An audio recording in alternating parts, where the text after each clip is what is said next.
to you all the way from the hinterlands of New England, all the way over to merry old England. I live in Vermont, and it's still winter there. I'm grateful for things blooming here. It's gorgeous. So, some of you, you're a month ahead. I know, but in here you don't usually say that. I'm Markey Read, and we're going to be doing a workshop called Let's Play with Personality Type. I know the actual program says something else, but you know how that goes. When you put in the proposal, and then it becomes something else, and then it really is a workshop, and it's not that main. Anyway, we're going to play. So some of you are familiar with things like archetypes. Some of you are familiar with things like the 8 functions, but you have varying levels of knowledge. So I'm going to just do a little knowledge check in the room. How many of you know your type, the 1 through 8 order of your 8 functions and the corresponding archetypes to them? Okay, this is good. How many of you have no idea what I just said? All right, good.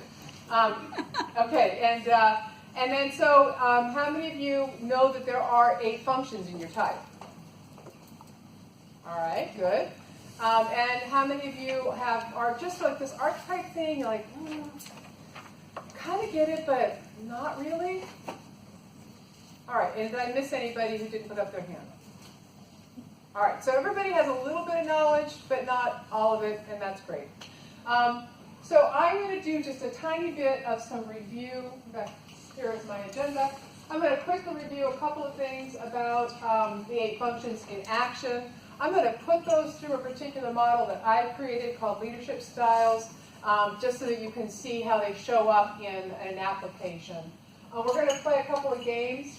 One's called Type Twister, and if you know what Twister is, we're not actually going to get down on the floor with our hands and knees and twist up with each other. It's a variation on it. I'm taking a broad license on that title. And then we'll have a matching game with the functions archetypes. And my whole intention for this workshop was for people to get to play a little bit.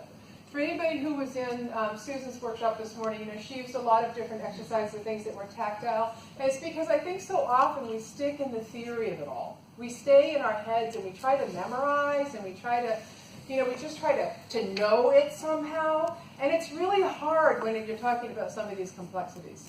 So we're going to play. And I hope that you have some fun with me. So first I'm just going to quickly go over what I call project leadership styles. And for those of you who are thinking about type terms, this is basically the perceiving functions. So the introverted and extroverted perceiving functions, sensing and intuition.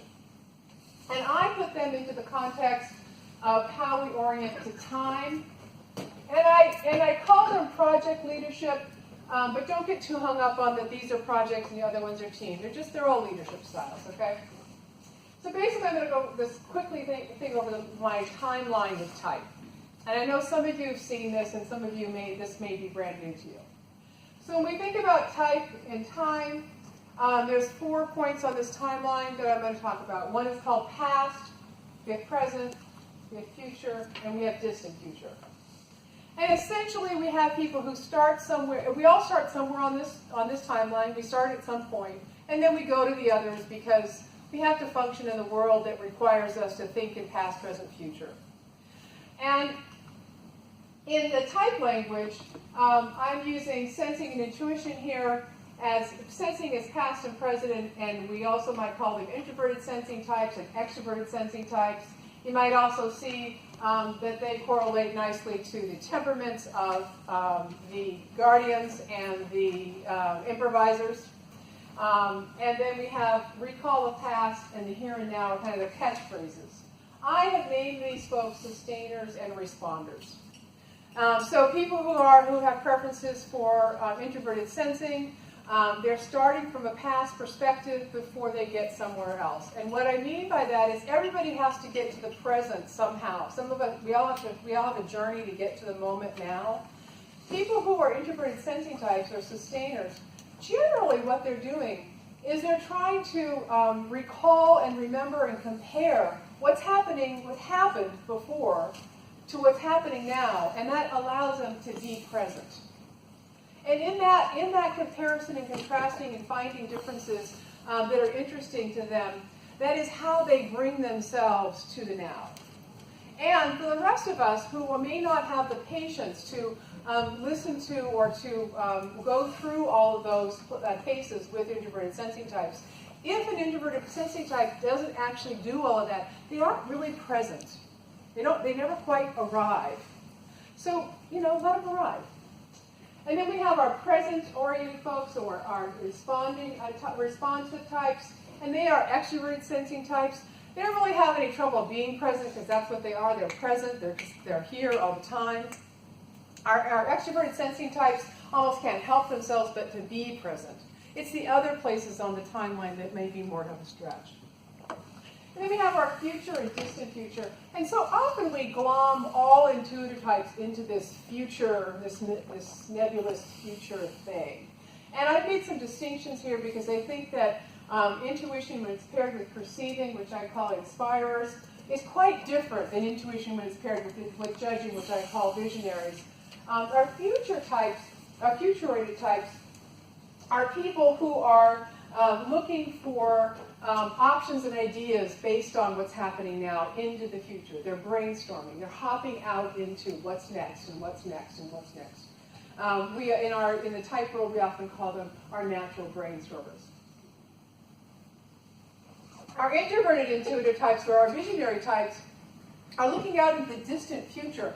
And what's interesting about our distant future folks is that what you'll find is that in order for them to be present, similar to our introverted sensing types, in order for them to be present, they have to go out, and then they can come back.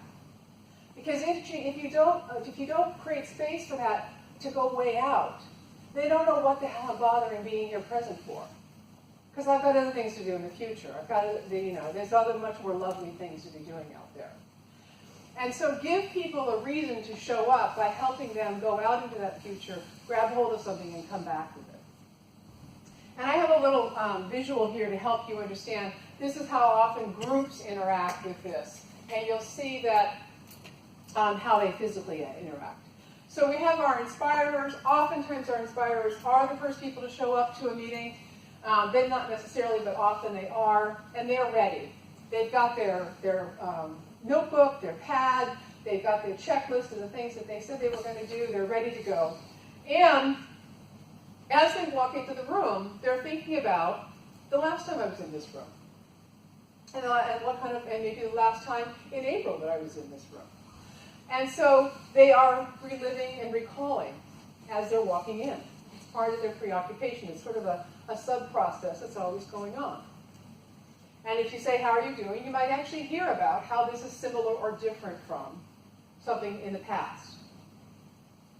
And then our responders fly into the room, and they want to get going right now. They just want to have it. They just want it to happen right now. They're not really interested in having somebody tell them all about it. They knew at the meeting, there was a meeting, let's just go, let's just go. And they often come in right as the meeting is starting, by the way, pissing off our sustainers. Because on time for a sustainer is 15 minutes prior. You have your coffee already, and you're ready to start the meeting when it was called. A responsive type, often for them, for showing up on time is walking into the room saying, be right back, I'll get my coffee, and I'll be back. And then we have our inspirers. And I've never really quite found the bright graphic for this little fellow, because he really should have about 20 rings around him. But what he does is he's checking out now, and he's quickly jumping out into the future, looking around for another idea. And he comes back, and he does this over and over and over and over again. And really, he's doing this in multiple directions. The thing about inspirers that I'm always fascinated by is they live in infinite possibility at all possible moments. Which, if you're not an inspirer, you think, how did you get out the door? How could you have possibly even gotten out the door if that is how you function? And they said, well, there were a lot of possibilities about how I could have gotten out the door, and I just simply chose one. As I was walking toward the door, thinking of all the possibilities.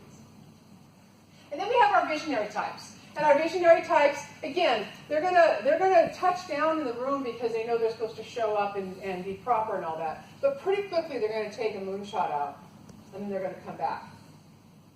And they report from the future as though they have brought back some fabulous gift.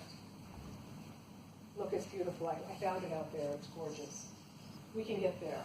if only we all do it together. And mostly everybody else in the room says, get where? What are you talking about? Because our introverted intuitive types, our visionary types, don't necessarily speak in language that is tangible and practical to our sensing types particularly, and they lose them.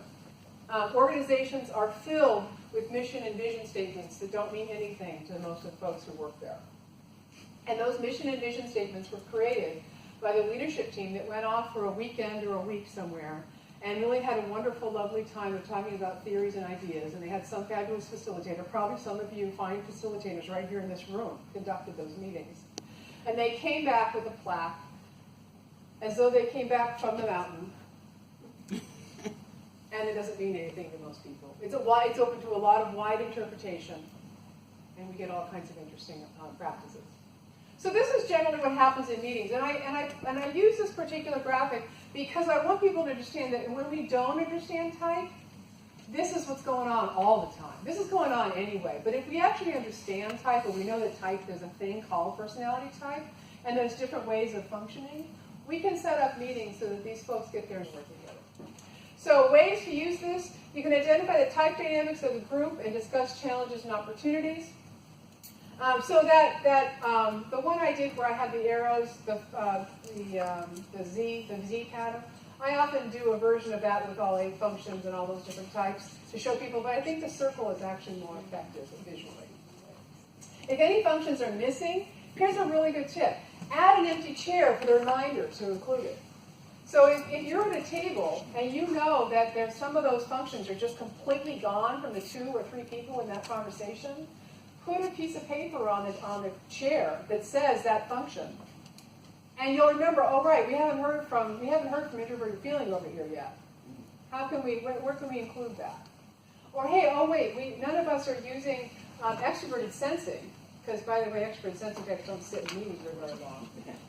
And so maybe we need to actually bring that in. And now it might be that the combined 3rd or 4th function for several people is where you sort of muster something together for that, but that's better than not having it at all. And then give each function an equal amount of time in the discussion. You actually say, I know we have mostly extroverted intuitive types in this group, but we're going to do brainstorming for 5 minutes because we're going to actually pay attention to the other functions. It will be uncomfortable. But here's the other thing. People check out of meetings because their needs aren't met. And if I don't think my needs are ever going to be met, if I'm the only introverted intuitive type in the room, or if I'm the only extroverted feeling type in the room, then if I don't get my needs met, then I've checked out. And if I've been to enough meetings with a bunch of those folks, I already know I'm not going to get my needs met, and so I may come into the meeting checked out. But if I know that everybody gets to have their thing for 5 minutes, I'm engaged,